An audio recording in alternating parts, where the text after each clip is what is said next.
Hi, my name is Zoey Rosen. I'm a postdoctoral research associate at the Institute for Public Policy Research and Analysis at the University of Oklahoma. I, along with my colleagues at Colorado State University, Marilee Long, Bonnie Ford, Eric Wendt, Michael Cheeseman, Christian Lorange, Casey Quinn, John Volckens, and Jeff Pierce, have an exciting new paper out at the Journal of Science Communication called Anthropomorphism in Motivating Participation in Citizen Science Projects. So what is anthropomorphism? Anthropomorphism is the prescribing of mental and physical human attributes to non-human agents. We do this all the time. We say our computers think, our animals have feelings, and we are motivated to anthropomorphize for a lot of different reasons. This comes from behavioral psychology. Our human experience we use as a cognitive model to predict behaviors. And this phenomenon has been studied in human-robot interaction as a way of explaining why robots do the things that they do. One model for measuring anthropomorphism that has been studied in the human-robotic interaction literature is the Seek model of anthropomorphism, which describes sociality, affectance, and elicited agent knowledge. So we might anthropomorphize to fulfill a lack of social connection in our lives. We might be motivated to interact effectively in our environment, and so we're using anthropomorphism as a means of uncertainty reduction. And people also anthropomorphize to make sense of others' experiences. Now, this application in the human-robotic interaction literature can be applied to citizen science. And so citizen science is the contribution of everyday citizens to scientific studies. And this can be done through activities like data collection or analysis. It's getting the opportunity for everyday people to participate in the production of research. And most studies on citizen science are focusing on natural science phenomena such as air quality or water quality. And recent work has investigated more into those participant-based outcomes, such as motivation to participate. Why do we want to participate in citizen science? And especially with the growing use of new technologies and digital platforms in citizen science projects, there's an opportunity here to draw from that human-robotic interaction literature to study participant motivation. And anthropomorphism was one way that we wanted to do that.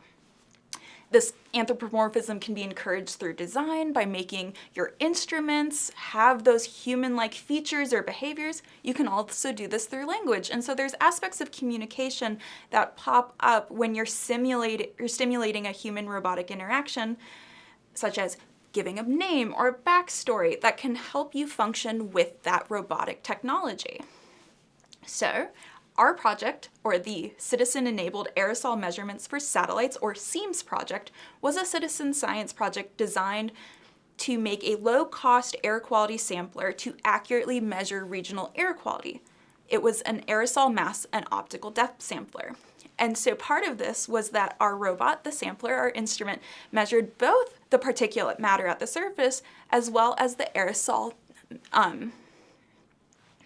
And so part of this is that our sampler was measuring both the air quality around the sampler as well as looking at the atmospheric column. And so our instrument can be classified as a robot. It carries out certain functions, it displays movements, it functions automatically. And so we thought this was a great opportunity to use anthropomorphism to see if there was an impact on motivation. And so we encouraged our participants to anthropomorphize their samplers. We asked them to name their sampler. The samplers wore "Hello, my name is" stickers, and so it would say if their name was Andy or anything else. And we wanted our participants to develop that attachment to their sampler, especially since they're interacting with them weekly. The samplers would perform a wake-up sequence to show that once a week they were ready to take their samples. And we also used anthropomorphism language in our user manuals and in our training sessions with our participants, so that as people learned how to operate their samplers, they were using anthropomorphic language like pronouns or names. Ultimately, we wanted these AMOD samplers to be a partner in data collection. We would tell our participants, as a citizen scientist, you are working together with your sampler to measure the air. Which brings us to our study. After a pilot study, we conducted our citizen science project with 30 students as part of NASA's Student Airborne Research Program, or SARP. So this is a national internship program that was held virtually and remotely, and so we could work with participants from all across the United States to measure the air. Through a pre-test, post-test quasi-experimental design over the course of 8 weeks, we got to learn a lot about how anthropomorphism and motivation to participate in citizen science interacted. Which brings us to our results. Here are some key findings. There was a positive statistically significant correlation found between sociality from the Seek model and the desire to build community, which was part of our measures for motivation. This was found at all times of the study, so the pre-test, the midpoint, the post-test, and all times. When we were measuring affectance from the Seek model and perceived competence from motivation, we found that there was a positive statistically significant correlation at all times as well as at the midpoint. This did not hold at our post-test time period.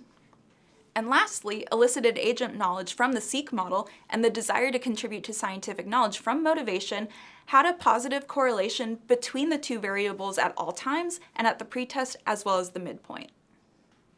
Our study shows exciting partial experimental support for the proposed relationships between the Seek model of anthropomorphism and motivation to participate in citizen science projects. Especially as technology can be difficult to anthropomorphize, this is an innovative strategy that we can use to increase motivation to participate in citizen science projects. So as both the literature that informed the study as well as our results show, incorporating anthropomorphism into your materials and your instruments of your citizen science project should be tried by other project managers to encourage participant motivation. Citizen science is such a unique opportunity for participatory research to study how people connect with technology, and this can benefit both salaried and volunteer participants alike. Thank you so much.